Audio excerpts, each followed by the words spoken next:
Welcome back. You are still watching KTN. And now moving on deeper into matters politics. Former ODM party leaders led from the front during the 4 days of vetting of CS nominees, turning from fierce Kenya Kwanza administration critics to its policy defenders.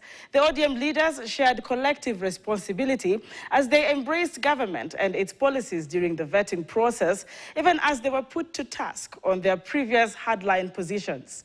Jesse Rogers with the details on the tormentors turned defenders.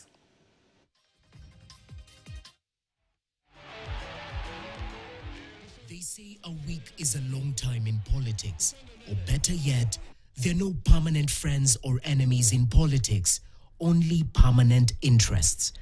This quote has manifested for Kenyans last week during the 4 days of vetting of CS nominees by the National Assembly Committee on Appointments. When politics was heated, opposition leaders hard pressed the government, criticizing and dismissing some of the Kenya Kwanza policies, but now, without mincing their words, they have recanted their past stance against the Ruto administration, arguing that their previous roles necessitated holding the government to account. Either decision to reject over 60% of these names or give President Ruto his skunk.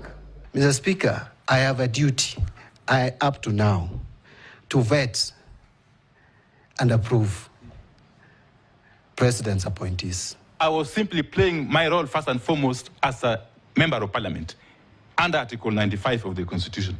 The move by President Ruto to co-opt ODM leaders in cabinet has been touted as a political masterstroke, forcing the opposition leaders to declare their allegiance to the powers that be. Tumeunda serikali ya kila mtu. Hakuna mtu sasa ya kulalamika. Hakuna mtu ya kupingana. Case in point, Wycliffe Oparanya, while facing the panel Sunday, was put to task to explain his criticism of the Hustler Fund as tokenism by the Kenya Kwanza government. Yet, he will be steering the docket under which the fund is domiciled. Ile fund ya Hustler Fund bilioni 50 ingewekwa mahali ambayo itasaidia kufufua uchumi hii. You cannot run an economy with political tokenism. I was talking from an ignorant point of view. I've now come in and I've seen the intention of this fund was good. The sudden change of tune by the leaders who have now relinquished their positions in ODM and crossed over to the government side has raised eyebrows, because not too long ago, they were vocal against the bottom-up economic agenda, government-to-government oil deal, the finance bill, and even the last crop of CS appointments. But as they say, only a fool doesn't change his mind. Mimi niongee na Ruto nini?